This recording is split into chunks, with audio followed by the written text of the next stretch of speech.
Let's take a listen to John Benjamin, Shirley Ayokoboche, who is the Foreign Affairs Minister, and one or two MPs. And we'll come back to find out whether they can do this job for us.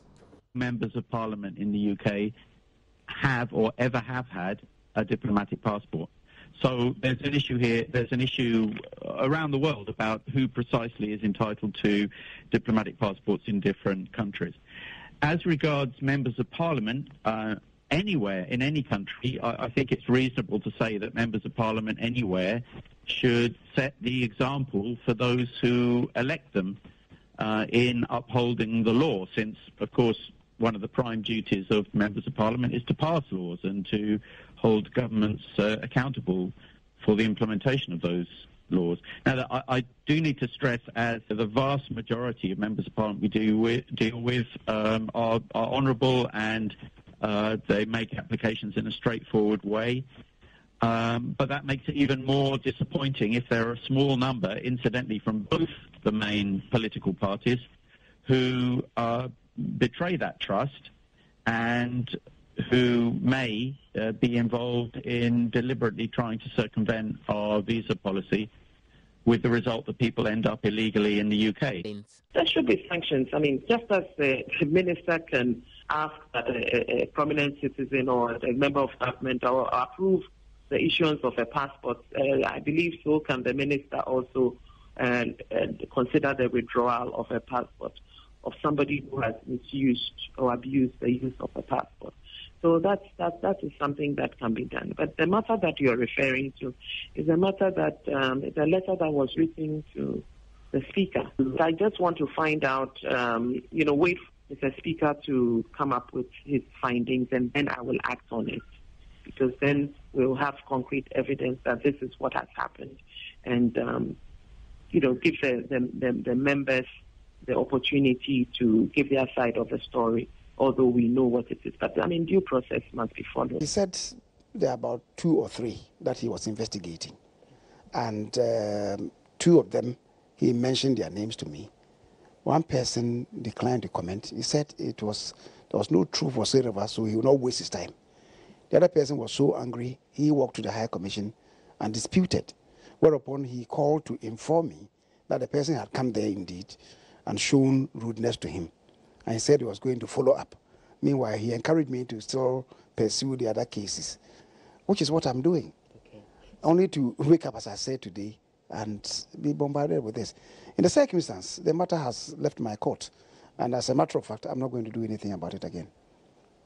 Something may end up, virtually denting the image of Parliament. And the leadership of Parliament is expected to rise. What else do I do? When you invite me, confidentially to discuss this matter, I'm interrogating them. I've given you a feedback about their responses. You are urging me to continue, and now all of a sudden it's out in the public domain. So what else do I do? Unfortunately, the Speaker is out of the jurisdiction. If the Speaker arrives, the Speaker, myself, and the Minority Leader would, convene a meeting about it, and then together we'll know what to do. And as far as the persons cited are concerned, I would say that when the High Commissioner invited me and briefed me, that is subsequent to his writing to the Speaker, when he invited me to his office as the Majority Leader and Leader of the House, he explained further to me the alleged commissions of the members and former member of Parliament. I interrogated them. Some of them gave various conflicting responses. Responses that contradicted what the High Commissioner had told me. As in, they didn't admit to some of the allegations that are contained in this. The fundamental point being this. One of them indicated to me that the person that he traveled with had returned, even though the High Commissioner insisted that the person had not returned. And he said if he doubted him, the person should be invited for the fingerprints to be taken, the biometrics to be taken, and it will register that is the same person that he traveled with. other person, the Honorable Boachi, admitted that yes, he traveled with the wife and a daughter, and the daughter unfortunately absconded. So at the time he was leaving, he was to stay with the mother for a brief while. The mother returned only to inform him that the daughter had left the house. It was difficult initially to establish contact, but eventually they did establish contact, and she agreed to return. Unfortunately, they lost contact again.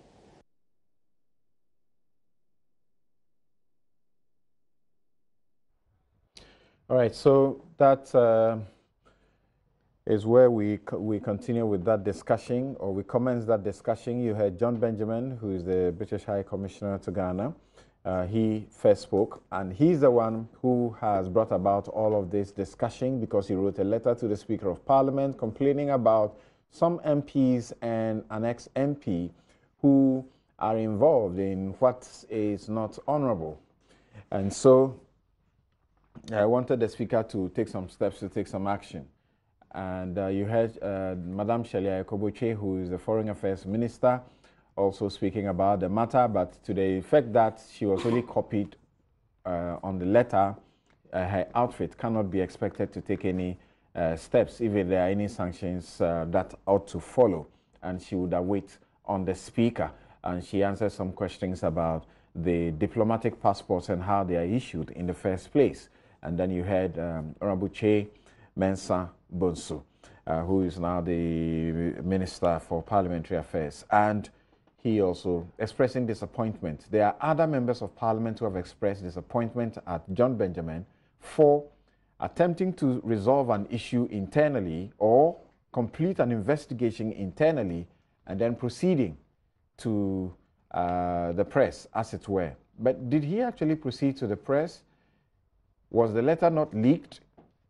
Well, Koku, this issue has dominated much of the week discussions from the day it broke. I don't know how you want to take it from, but first, do you sympathize with the leaders of Parliament who are not happy with John Benjamin about it? I don't. Okay. And really, I'm surprised that there are all sorts of attacks being directed at the High Commissioner. I can't believe it. Now people are expanding the, frontiers of the attacks by referring to past conduct of the High Commissioner related to some other issues. No, let's keep focus on this particular one. I've read the High Commissioner's letter. Look, there is no doubt that in some of the cases, some are denying, some are not also conceding. Some are explaining. I'm clear in my mind there was abuse of privilege. I'm clear in my mind there were instances of misrepresentation that informed the applications that some of them placed before the High Commission. Somebody says, this is my wife. It turns out it's not a wife. That's a fact. You send a kid, 16-year-old, out, she's not back by a certain time. These are hard facts. We should stop this thing of seeking to play on the keyboards of people's emotions by pointing to a foreigner. Did we do what he said we did or we did not? And when I say so, I mean the Ghanaians who are involved. They did.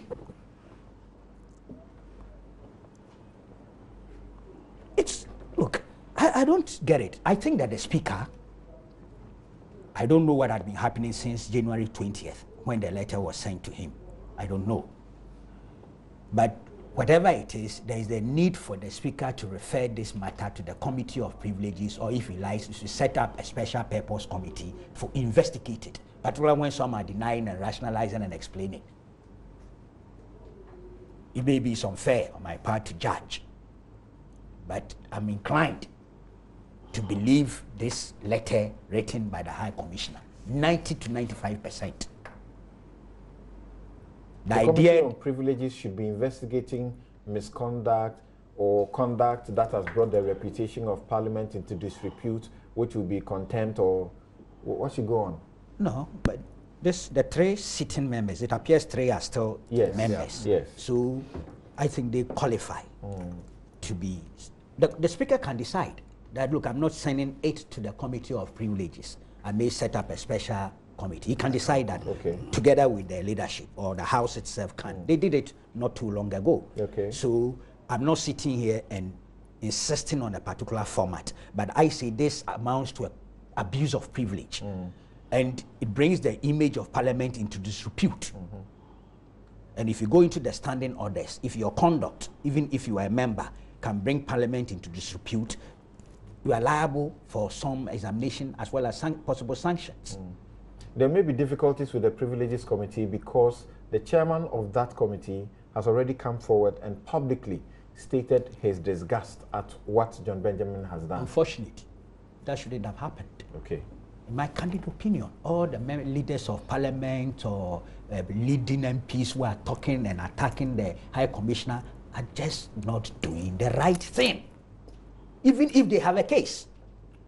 Look, even if you think this letter is bogus and fraudulent, and that the MPs who have been cited have a good case, once it's come into the public domain, Ghanaians demand answers. It is not for members of Parliament or leaders of Parliament to preempt the outcome of an inquiry. This one is looking as if there's a certain group solidarity, let's preempt the whole thing. Let's say this man is a foreigner, he's interfering in our affairs and things. I'm not going to buy into that. Look, the Speaker, I'm told he's out of the jurisdiction, but he's spoken. And the little I heard him say meant that he thinks this is a serious matter. And that he will investigate it. And that if investigations lead to some findings that are adverse, he would take action. Yes, that's the right drift. He spoke like a leader, Speaker of the House. So to be honest, I'm in full support that an inquiry should be instituted into this thing. This is the tip of the iceberg, for all you know. When Kweku says this is the tip of the iceberg, he's not making a suggestion. There are signals. But Kweku, the explanation that is coming from some of them, those who have gotten their lawyers to write, including the former member, that is Boachi, former member for Esunafo South. Yes. Former member for Esunafo South. Clearly, if what he's saying is the truth. What does he say? He said, among other things, that it is not the case that he was using a diplomatic passport and abuse same. See, hold on here. This letter, you see, I suspect where the problem is coming from. The second paragraph. You see, in John doing Benjamin's so, letter. Yeah, in doing so, we note the powerful words in your impressive inaugural address as Speaker to the effect that for members of Parliament, holding a diplomatic passport is both a privilege and responsibility which should not be abused, and that those who abuse that trust will be appropriately dealt with. Now, it comes to deal with each case on its own. Watches, let's read that one. On 11th September 2012, the then Honorable and now former MP for so-and-so South, George Boachi, applied for visas for himself and his 37-year-old daughter, Joyce Boachi, to visit a friend in London for 17 days. The visas were granted on 14th September 2012. On 17 January 2013, Joyce Boachi traveled to the UK with her honorable father, Joyce. Joyce Boachi did not leave the UK with her father, but remained until 6th January 2017. In other words, she returned to Ghana just this month, having been in UK illegally for over 3 years, and only then at our strong urging of Mr. Boachi to bring her back. Mr. Boachi is highly so. Now, there's no reference of usage of diplomatic passport related to Mr. Boachi here. Okay. So what is he answering? You don't create a distortion and invite us to refute that distortion. But is it fair to... He has not been told. No, there's nowhere here that suggests that in his case, he used diplomatic passport. So why are you answering that question that doesn't exist? Fair enough, but is it fair to expect that the man to have taken responsibility for his daughter of 36 years. Hold on. Was he the one guaranteeing the visa for the lady? His explanation says they applied separately. Oh, that's no, look, they look, applied together. see, that's why I said there's the need for a further inquiry, no doubt about that. But you see, what I know, if you go and stand as a guarantor for somebody to travel, get a visa, travel, you are actually responsible. Or, am I wrong? These are basics. So whether the lady is 37 or 88 is immaterial. The more material one is the underage one, because that one too creates another problem in terms of even international law and things. Okay. If it's a kid, it's a minor. If you are not careful, you might even be accused of doing child trafficking. If you are not careful. Right. Before I get Mr. Markin to come in, Kuku, what do you say about the debate that is now generating about who deserves a diplomatic passport? There is a portion of the law that says it can be issued to any prominent citizen whom the government or the issuer, in this case the Foreign Affairs Ministry, feels deserves that for purposes of their travel. See, ordinarily, I wouldn't have a problem with members of parliament being given that kind of privilege, as long as they are members of parliament. You cease being a member of parliament, you must hand it over immediately. Apparently, some don't immediately. They keep holding it. Is there a difference between service passport and diplomatic passport? Yes. But We have a service what the one you career. hold, the one the MPs are holding, is it not service Diplomatic passport? They used to hold service passport. Let's check it again.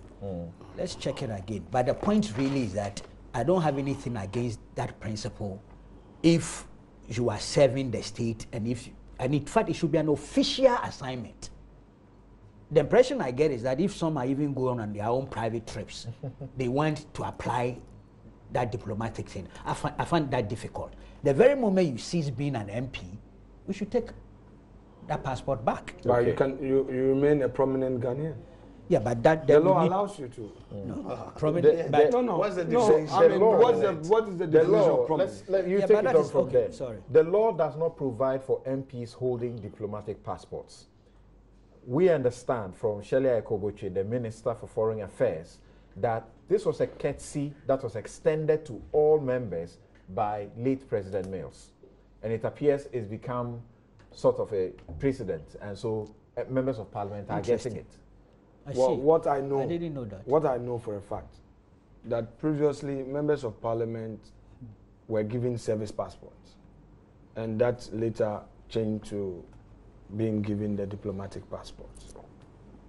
Some former MPs have diplomatic passports, but again, when Mr. Bako was making the submissions, he was trying to deal with issues of relevance.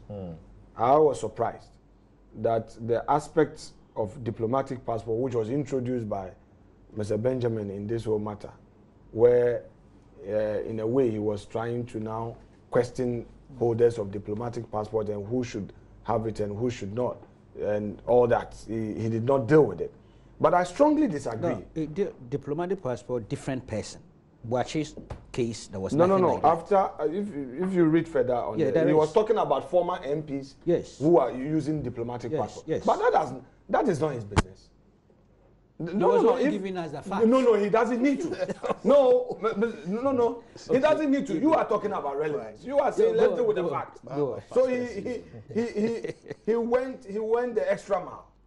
But the point here is that if we all agree that when there are issues, somebody comes out with an allegation against, there's a need for proper investigation. Can we stick to it? Can we stick to that principle that we all talk about? Why is it that if we get to a point, we would want to, pronounce guilty simpliciter because we think that prosecution at that point, the facts as presented, as for this one, it can be challenged. That is where I disagree with the learned, venerable Kweku Baku Jr. I have not judged. That's the impression. Why would I call for an empire? No, you said the facts, but you've already said no. The facts are compelling to the extent that we must have an inquiry to establish the truth. If this is your submission, I would agree with you with that more. If this is your submission. But but initially that was not what you said. See, the case is a bad. Oh, you see, you see. No. Even at a point in the submission, you look at me, spice it with a smile, and then you continue. He would fold his face again, and then go on. He's a member of parliament. But you are saying it's a bad case. What makes it bad? Okay, we shall see eventually. Samson, when all men find a man's son in a tail, what have we been told? His guilt is still to be proved. Is that not the case? Yes. That the ambassador has written to the Speaker of Parliament. He's already engaged leadership of Parliament that these are matters I expect you to deal with. They are dealing with it. Then you come out with a letter and guilty simplicity. Look, the first time I traveled abroad, I was a student at Kivas. I was attending a program in Switzerland. It was an MP who wrote a letter to guarantee for me. MPs' right to support people all the time. Family members. Mr. Baku seated there. He's a very prominent person. If his family member low in status wants to travel and they ask for bank statement, I'm sure they may come to him. Uncle Kweku, can I get the bank statement? And if it creates problems, I take responsibility. I agree. That's right. No, I'm trying to we create a broader architecture of this whole matter. You something over there. Somebody can go, I need a bank statement. Look, let me also disclose this fact. Again, on the same first visa I had to travel to Switzerland, the one who gave me a bank statement, who wrote, attached his bank statement, I didn't even know him. The colleague student, my colleague in Kivas, who was traveling with me, his sister was working with him. And he said, we had a problem. We're going for a UN program. The Swiss embassy is asking for a bank statement. And the man wrote that he knows us. Who is this man? Ibrahim Mahama, Engineers and Planners. I didn't know, 2001. I'm saying that we try to help people by taking that risk without looking, oh, hey, what if something happens? I'm not holding brief for my colleagues. I'm not saying so. But I'm saying that as prominent as we may find ourselves, whether as businessmen, whether politicians, whether social commentators, whether lawyers, whatever, people come to us. In Ghana, isn't it a fact that it's an honor, it's a privilege to travel abroad? Don't people go to people for assistance all the time? Until you, like he said, is a tip of the iceberg. Should all visa applications since independence be reviewed? Everybody perhaps would have one question or the other to answer. But get to the specifics now. I will, but it's important we give it a general architecture. He's giving the specifics. He's creating a forest to hide the trees.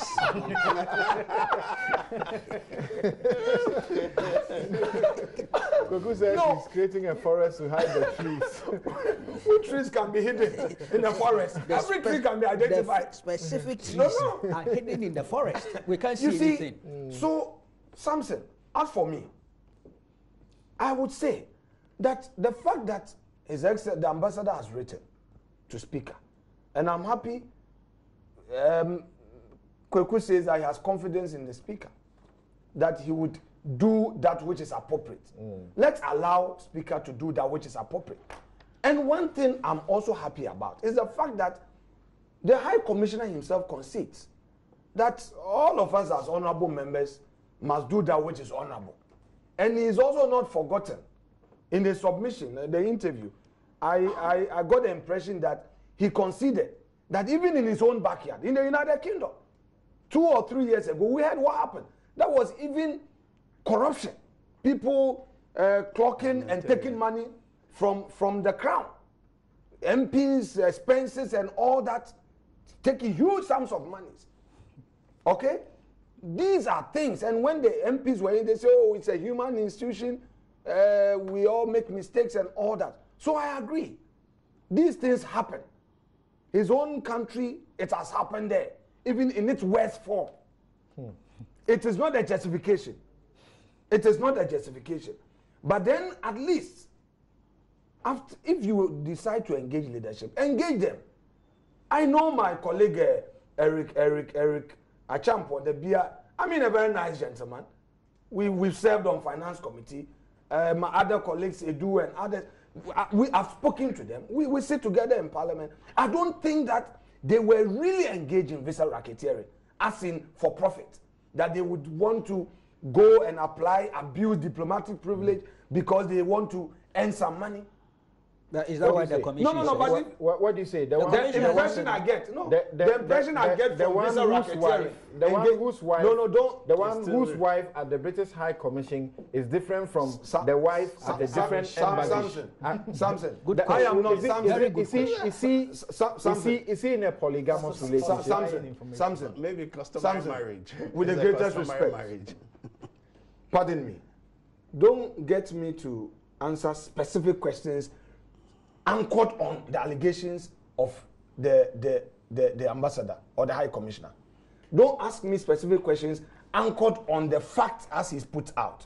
You are a criminal trial practitioner, and you know that prosecution can engage in deep ocean for fishing by first creating a certain impression to the judge through the fact. I am not justifying what somebody has done. I am equally not disputing those facts. But I'm saying that we've not heard from them. So it will be inappropriate for me to say that, yes, the man has 2 wives or has a wife misrepresented. I don't know that. But I'm saying let's give them the opportunity. Let Speaker do that which is appropriate. Let them be heard. Then we can take it out from there. But it's not irregular in this country for somebody to put a pen down on paper to help somebody travel abroad. That is noted. That is noted. So you agree also that the Speaker should activate investigations into this? Not that I agree, but the Speaker has said so. Okay. That he will deal with the matter. Right. So it is not about somebody suggesting so and me agreeing. Right. The Speaker himself has said so. The majority leader, who is the leader of the House, has also said so, but has expressed his disappointment that if you give me the opportunity to deal with the matter, allow me to deal with the matter.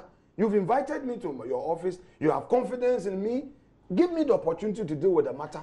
Why go to the public gallery for Victor, answers? What do you say? I think I'll pick up from where they have all said. I think that don't condemn a man when you've not heard from him. Yeah, these are facts that have been put in the public domain as to some occurrences or few infractions or abuse of the use of the diplomatic passport. Even if it is not diplomatic passport that had been used, some kind of misrepresentations that had been made. I think these are facts that have been put by the Commission, the United Kingdom High Commission, and I also agree that let's give them the opportunity to answer why it went that way. I believe that they will know the repercussion, and I think it should be enforced strictly that, look, if you do A, the consequence would follow. Because it's actually bringing the whole nation, our image into the public limelight, in a sense that you may even be traveling now and people would be suspicious. You get to airports and the hustle and bustle you need to go through. If our diplomatic passports lose the value, then I wonder what will happen to the ordinary one. Yeah, so I think it's an issue that, so far as it had put its ugly head as of now, let's deal with it and say that this should not happen again. I think if people are made to know that this will be the consequence, others has faced it. Although it might be painful to go through it, it becomes very deterrent. So the people who come would say that this is what happened to our colleague. You guys are definitely speaking as lawyers, and so you are, being cautious and everything. But you see, when they put out facts, and they suggest, for example, that this MP, Joseph Ben Hazin, Samson, you've not heard from him. And they put out facts. Samson, and they say, have you heard from him? In one application to us, yes, you say, this is my niece. In another application elsewhere, you say, this is my daughter, and you present birth certificates that corroborates your information. You obviously are engaged in dishonest acts. Samson. Simpliciter. Yes, simpliciter if you've done that. But give the person the opportunity to answer. Of course, but that doesn't mean you can't state the facts. What we are saying is there are facts. These are facts that have been presented, put in the public domain. Let's give the person the opportunity. Let him answer why he did that, why things went that way. And if there's punishment, let him face the sanction. Right. That's what I'm calling for. That let's give the opportunity so the whole public and the world will know that we abhor some of these things that may come up, and nobody should engage in this going forward. Okay. This should be. I think where I disagree with my senior brother Kweku is the manner in which the High Commissioner has put this matter, or this matter was leaked or intercepted by the media. Yeah, so why blame the High Commissioner? Was it intercepted? Wait. Why not? How was it intercepted? How was it intercepted? Oh, no, the media sometimes. But we also seem to. That's my business. That's his business. That's his bread and butter. It's a specialty for him. You know, I think it was in the diplomatic circles, this was being handled by the leadership. And definitely, I believe he feels that action was not being expedited on this matter. So it needs to come in. And they feel that, look, these are issues happening between all nations or countries, and it's handled in a particular manner. Why that there is a deviation when it had come to this matter? We're in the international news. Yes, and that's why people are also happy. The citizens are happy that, look, this is what is happening. If it's brought to the public domain, everybody will know what is going on, and we would see. So we'll wait for Parliament to see how they will handle this matter. Should the issuance of the diplomatic passports be further regulated? And again, I say that in the law, you do not find that MPs are entitled. I haven't read that. And I agree with it was a military. Look at the law when it was passed. It's a decree. It's a decree. It's an NCD. So there wasn't NLCD. It's an NLCD 1967. Samson, it was for a good reason. Good reason that prominent citizen. But we have abused it to the extent that you even have party faithfuls. You have pastors, right? You have people holding diplomatic passports. The Foreign Affairs Minister says, the Foreign Affairs Minister says she has gone through the list of holders of diplomatic passports.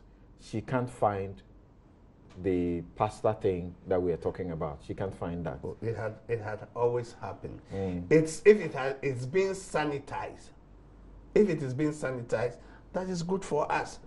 That does not suggest that if pastors who are deserving, who has attained a statesmanhood or statesmanship, should not be given. That's not to suggest that.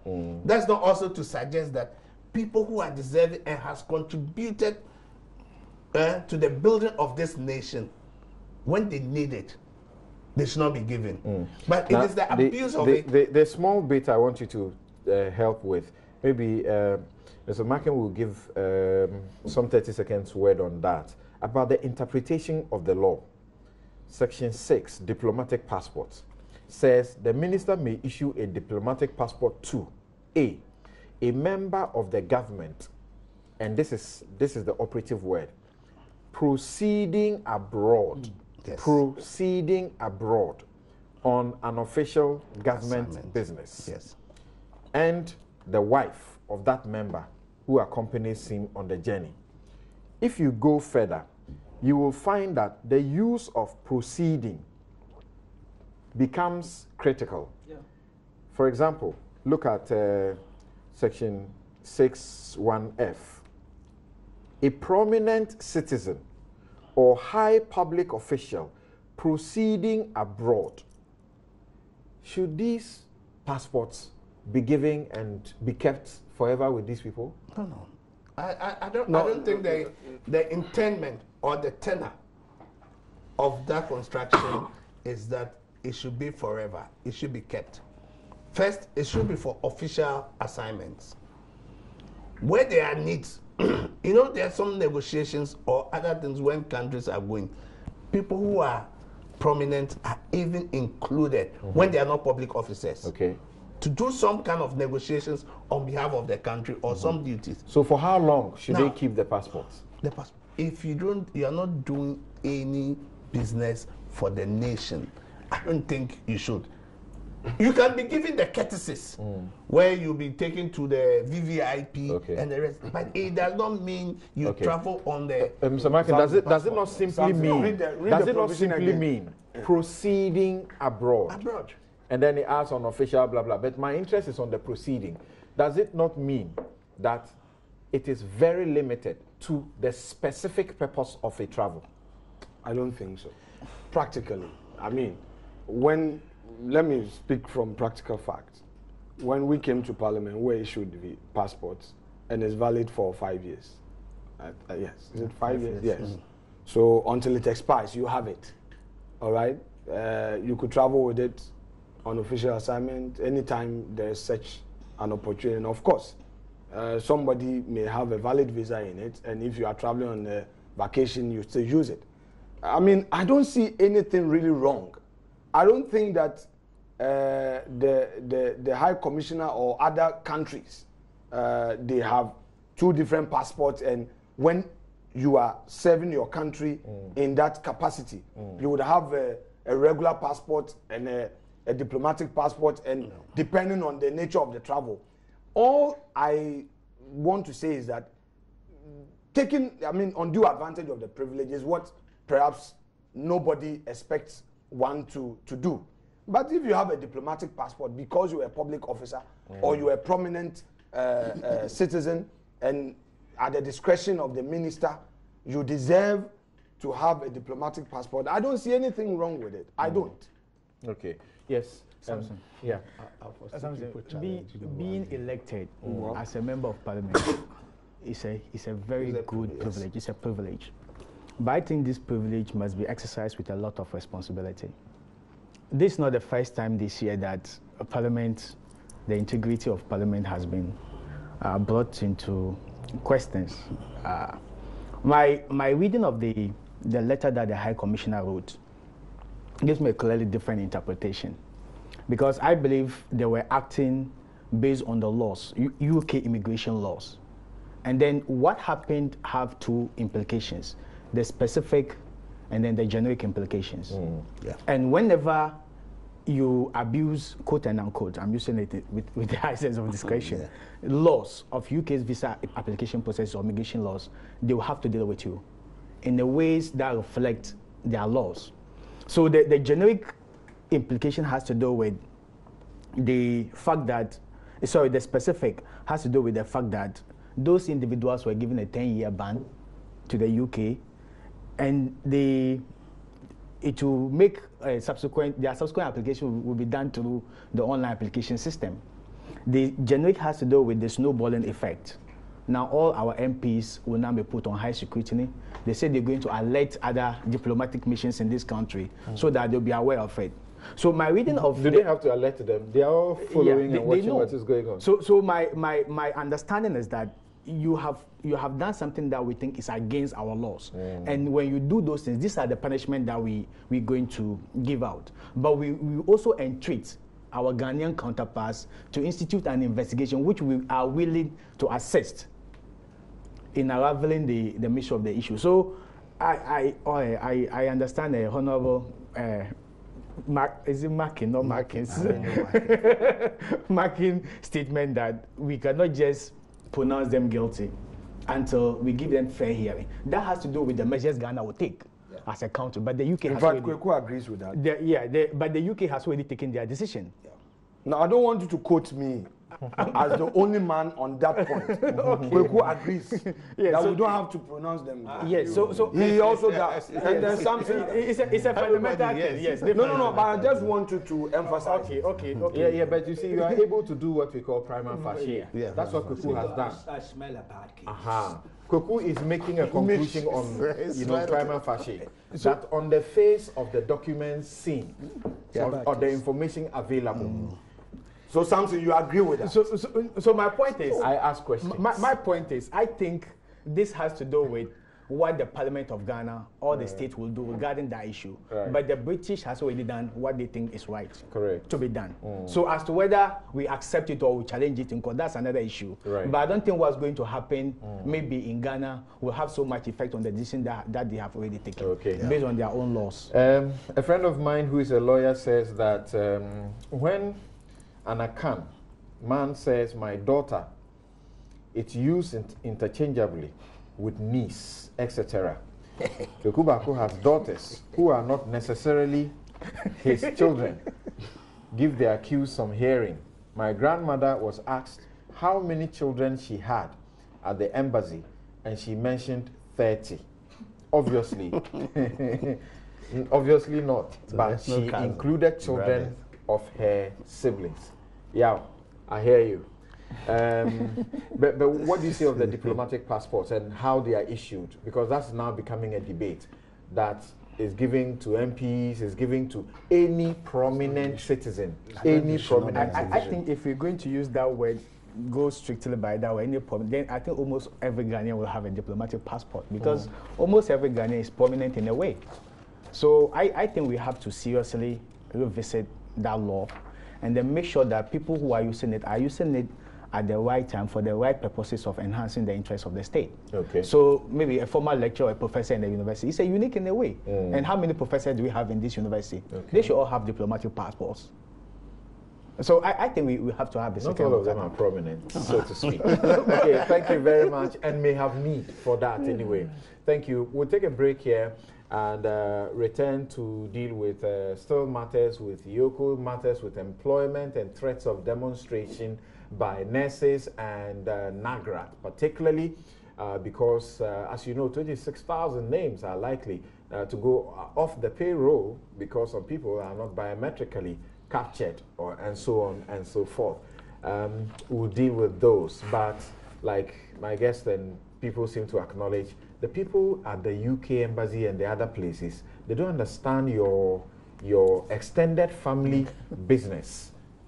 Exactly. And they don't also understand the way we do things in this country, where you can go take a bank statement from someone who you may not have known, and to present it for them, that is wrong.